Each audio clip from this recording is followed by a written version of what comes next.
The Psychosynthesis Institute invites you to Casa Assagioli, the origins of psychosynthesis. Welcome to Casa Assagioli, the Assagioli house. We're in Florence, in Via San Domenico, a road that slowly steeps upwards among gardens, villas and vegetable patches, reaching the ancient beauty of Fiesole. Number 16 is the house, a beautiful period villa, which was the Assagioli family home from the end of the Second World War up until his death in 1974. In his testament, Assagioli left all of his estate, his material and spiritual heritage, to the Psychosynthesis Institute, which still has its headquarters in the building and pursues the work Assagioli, its founder, had begun.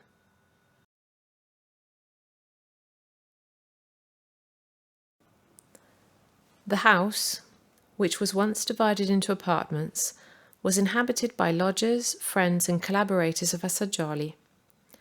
The good rapport between these people continued well after his death. Indeed, one of the clauses of the testament allowed the inhabitants to stay in the home for the rest of their lives. In 2004, once the rented spaces had been liberated, the Institute could then use the entire building. During that time, after thorough investigation, it became necessary to intervene in order to preserve the structure of the building, thus reorganizing the spaces available, a job which was overseen by architect Paola Marinelli, a member of the Institute.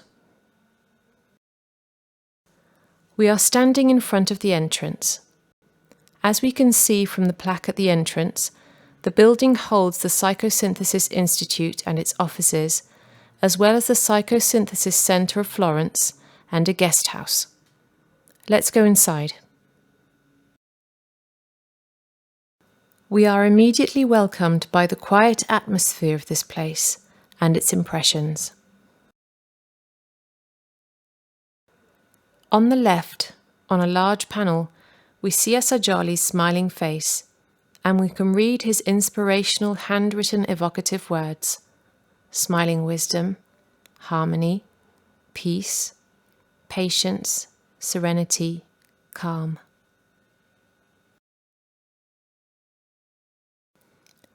Looking up, we can admire the painted ceiling of the entrance hall, which is still in its original state. Before us, in front of the doorway, the red Psychosynthesis logo grabs our attention. Underneath it lies the entrance door to the administrative office of the Florence Psychosynthesis Center.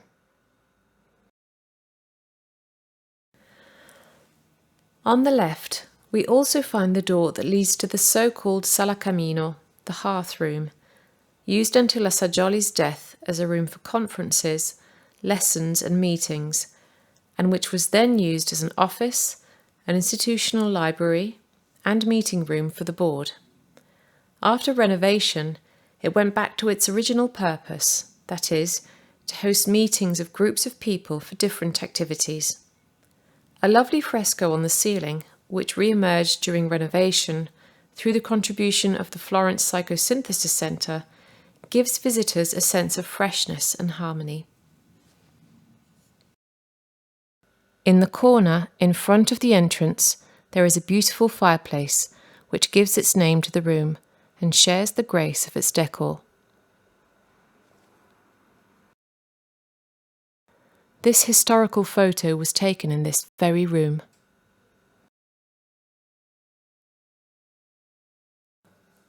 On the right, the portrait of a thoughtful Assagioli leads to the opening, which in turn leads to the three rooms where institutional activities take place. The book office, where books published by the centre are kept, which can be ordered and purchased. The admin office, the heart of the administrative activities of the Institute, which coordinates all of the psychosynthesis centres in Italy.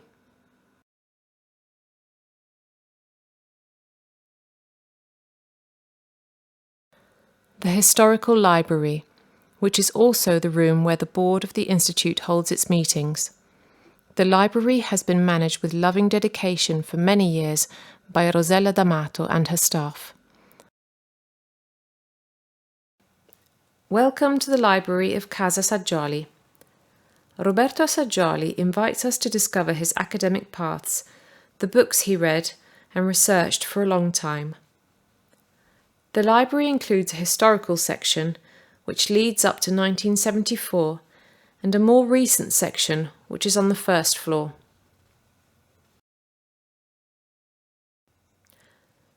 This section, the historical one, includes books that Assagioli and his family, his wife and son, used to study and research, as well as Ida Polombi, who was the secretary of the Institute at the same time and then became its president after Assagioli's death. Assagioli was a passionate and curious reader. His books are in many languages: Italian, English, French, German, sometimes even Spanish and Dutch. There are various subjects, from psychology to medicine, from spirituality to pedagogy, from music to Oriental philosophy.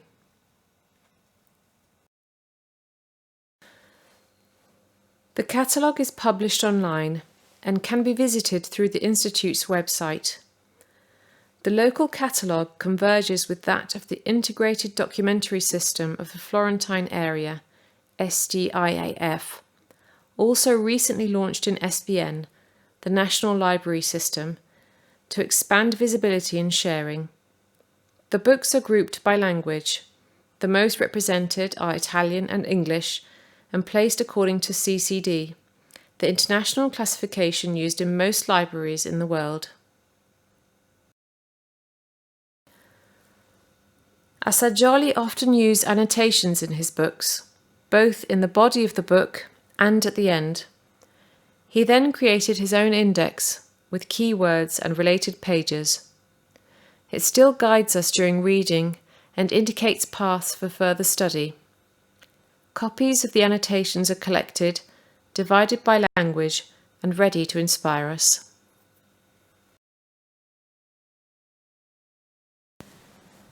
In this book by Kaiserling, Recovery of Truth, the blank pages at the end of the book were not enough for Assagioli to write his notes, and he added further sheets, partly typed and partly handwritten.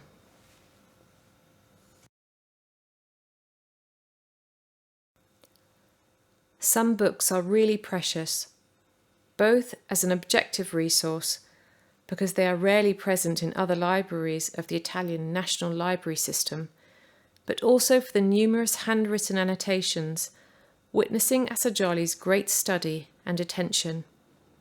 This one, De la pensée aux sources de la vie, by Kaiserling, of which there are 2 copies, both filled to the brim with notes, do not exist in other Italian libraries.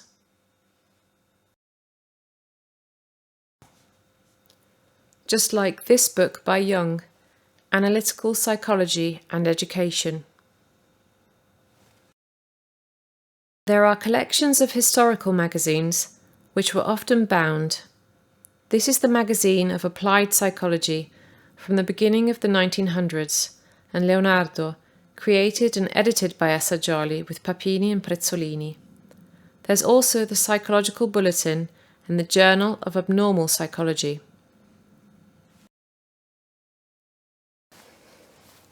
The library invites users to go beyond the catalogue and be guided by Assagioli's studies. We collected colourful envelopes using different colours for different languages, filled with photocopies of annotations on the books in a box.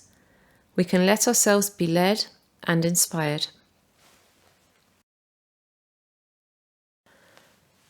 Assagioli considered books to be instruments for good. On this piece of paper he writes, "All of the good that they bring us, they can bring to others, and for us it is a duty and joy to be the intermediaries." Roberto Assagioli. Curating the library has this value for us.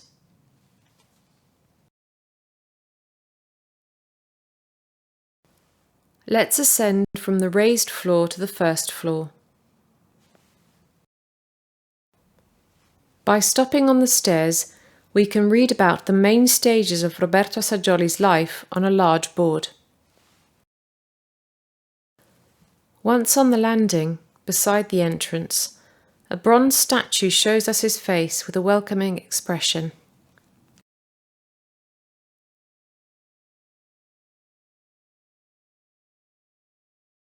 Once on the other side, there is a manuscript which evokes and awakens in us the human comprehension which was his qualifying feature.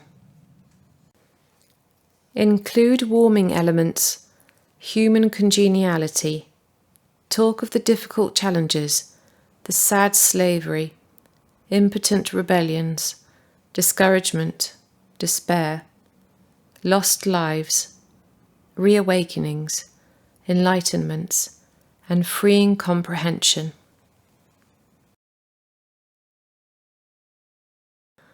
From the glass door, we enter into that which was Roberto Assagioli and his family's apartment. In the large entrance hall, a Venetian chandelier and antique furniture give a pleasant sense of being in another time. Today, after renovation, the spaces have been reorganized to host groups of people who want to study and gain deeper knowledge of psychosynthesis. Opposite the entrance on the wall, there is a portrait of a young Assagioli. In a display cabinet, there are significant photos and documents found whilst working on the archive. On a panel containing another evocative phrase, there is a screen showing films connected to psychosynthesis and the life and work of Roberto Assagioli. On another wall, we can see the floor plan of the original apartment. Before entering Roberto Assagioli's study, a large panel invites us to stop and meditate on his words. Before entering Roberto Assagioli's study, a large panel invites us to stop and meditate on his words. Morning. Make sure you're in a comfortable position, yet remain alert. Take a few deep breaths. Visualize 3 aspects of your personality that are in touch with the soul. Imagine a thread that connects these, and along which the energy of the soul can flow to the personality. Affirm, attempting to make it a reality. I am not my physical body, transitory, illusionary. I am not my emotions, variable, changeable. I am not my mind, unstable, separatist.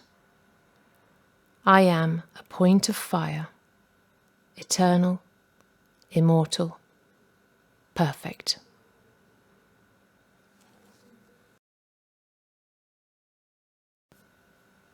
We go inside. The study is the only place which has mostly stayed the same since his death. Let's take a look. His historical desk. On the desk, there are some objects that have symbolic and inspiring meaning. A rose, which was changed every day to remember the transpersonal self. The UN flag, an organisation to which he dedicated thoughts of trust and admiration.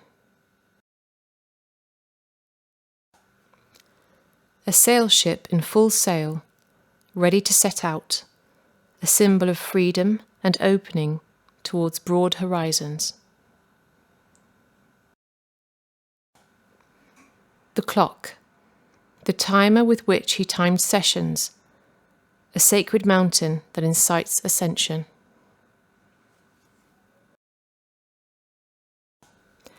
a photograph of him during meditation, taken during a spiritual retreat.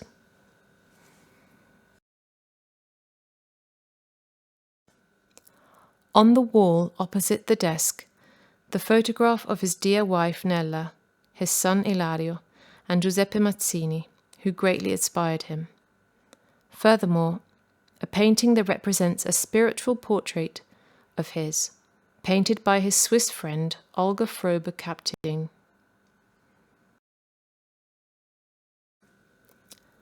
On a cabinet, two evocative words, serenity and patience, and a beautiful amethyst geode. A tranquil landscape of Tuscan hills with olive and cypress trees is framed by the window, which opens eastward.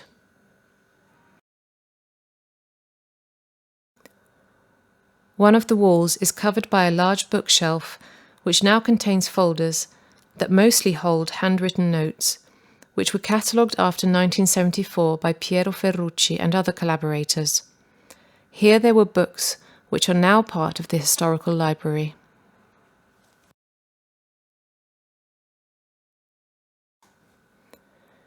The material within the folders can be consulted in situ upon request and is completely accessible online, thanks to the thorough commitment of Laura Ferrea and her collaborators over the years.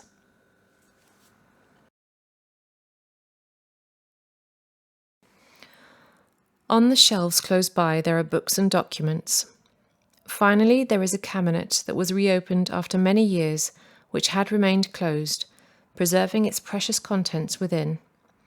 With great surprise, the written material that was found was mostly spiritual and private, and among these, Roberto Assagioli's diaries.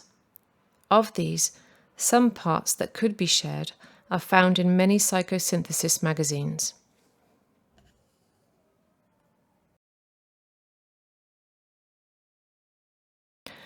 Another great find, a series of evocative words that were handwritten in Italian and enriched with pertinent phrases and also available in English, which were printed by the Gruppo Le Fonti group.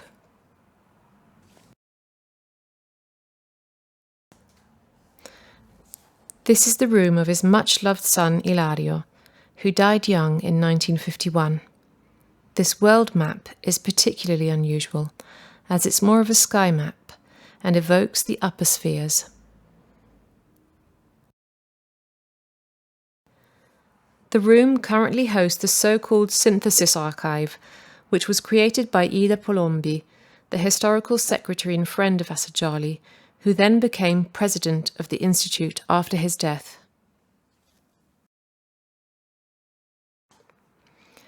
It contains typescripts in English, Italian, French, and other languages. Many of these concern lessons, conferences, and fundamental topics of psychosynthesis that are available and widely used by scholars, researchers, students, and trainers of the Institute. There are folders on a bookshelf, which has not yet been completely registered, which mainly concern the history of the Institute.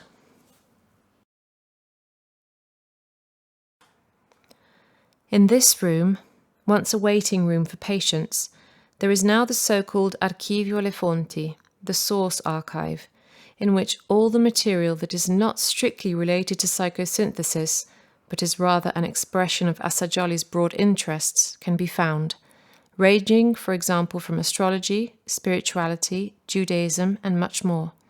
The part concerning correspondence is sizable.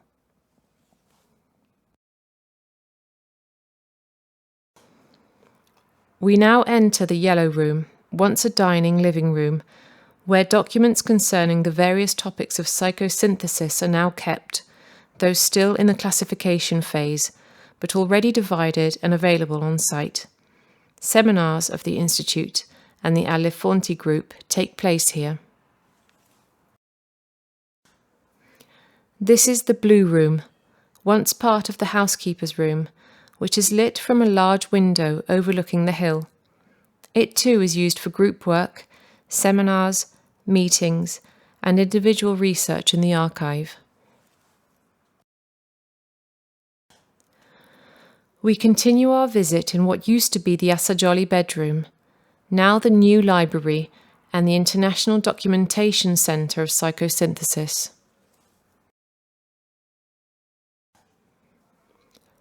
The books, documents and magazines published after 1974 are placed here to collect what is published on psychosynthesis in Italy and around the world.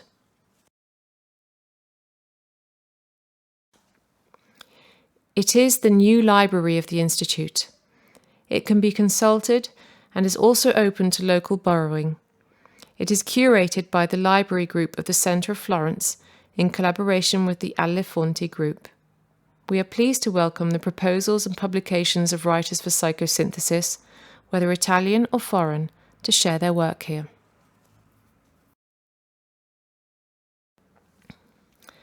In the library, there are also all the issues of the magazine, Psicosintesi, which the Institute has published since 1985.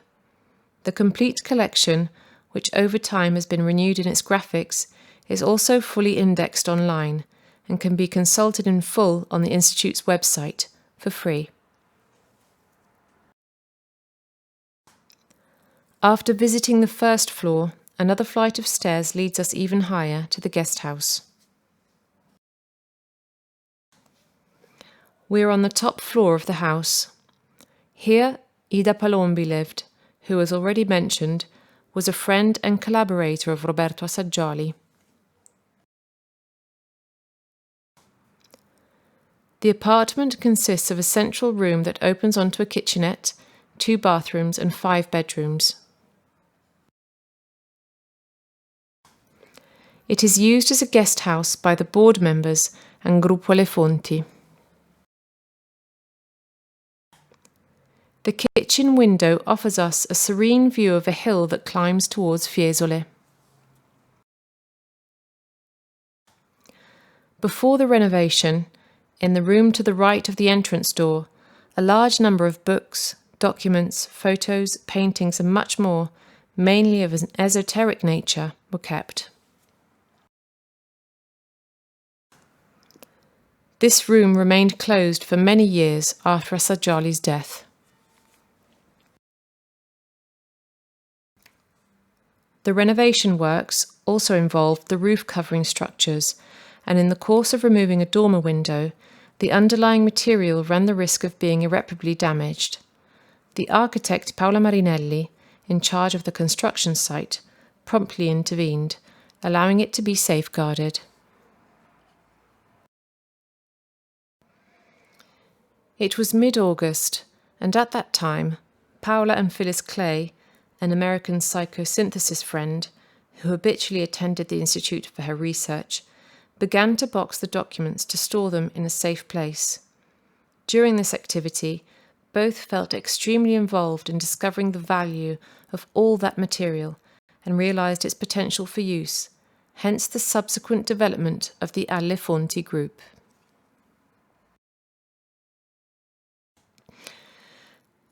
Indeed, as soon as the renovations were completed, a first group of members was formed from many Italian psychosynthesis centres who, in a spirit of service, began to meet at Casa Assagioli, coordinated by Paola Marinelli, to clean up, view, reorganise, catalogue and make available everything that had been temporarily set aside and crammed into the cellars. This activity continues today. Here in the photo, we see some of the participants in these first groups who represented the seed from which the Alle Fonti group grew.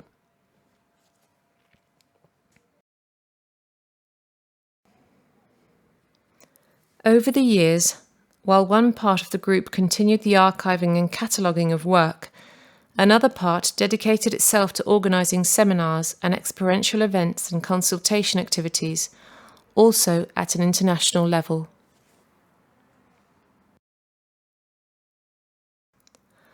From 2011 onwards, the annual international meetings take place, which have made it possible to establish fruitful relationships between many people who carry and live the message of psychosynthesis with passion throughout the world, and who encounter and experience the beating heart of psychosynthesis here. Now we descend to the garden.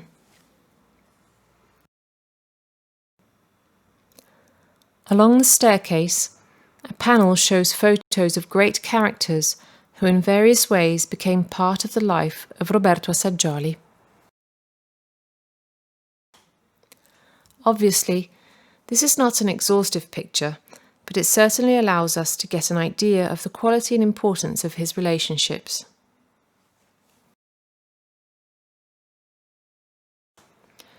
At the foot of the staircase, a panel shows the places of origin of the participants in the 2012 International Conference. On the floor, 7 original tiles, which were preserved during the restoration of the house, are arranged in such a way as to remember the star of functions. We arrive at the garden level, with rooms used by both the Institute and the Centre for Psychosynthesis in Florence for group meetings, meditations, and other harmonious activities. A large panel draws our attention. All the fundamental points of psychosynthesis are represented in an evocative way, handwritten by Assagioli. We can see the rudimentary sketches of the maps, ovoid and star of functions, and some powerful quotes. One of all is the most significant. Man becomes what he identifies with.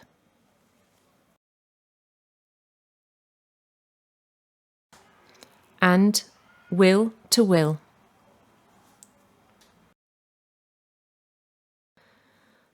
We go out into the back courtyard where the annex, now occupied by SIPT, Italian Society of Therapeutic Psychosynthesis, is situated.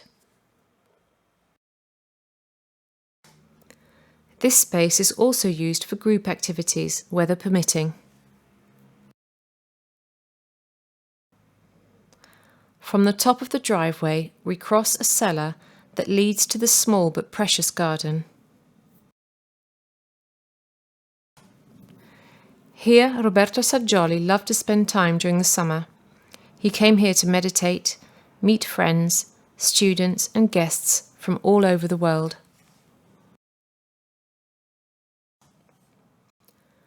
Right under the vine that existed then, and which shaded the table and the bench, a nice interview was recorded that can be found on YouTube.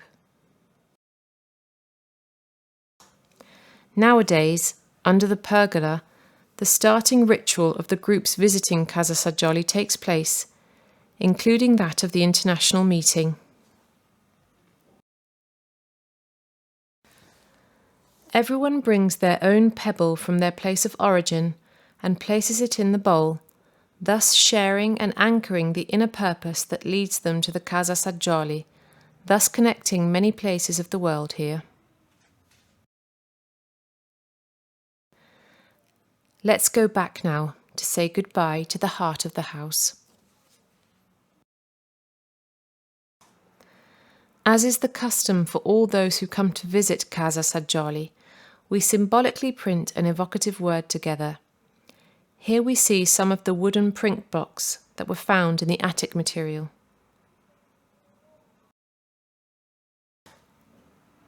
These are the 21 original wooden print blocks, to be used according to the technique illustrated in the book The Act of Will. With our imagination, we choose and print the one that can accompany us on our growth path and take it with us.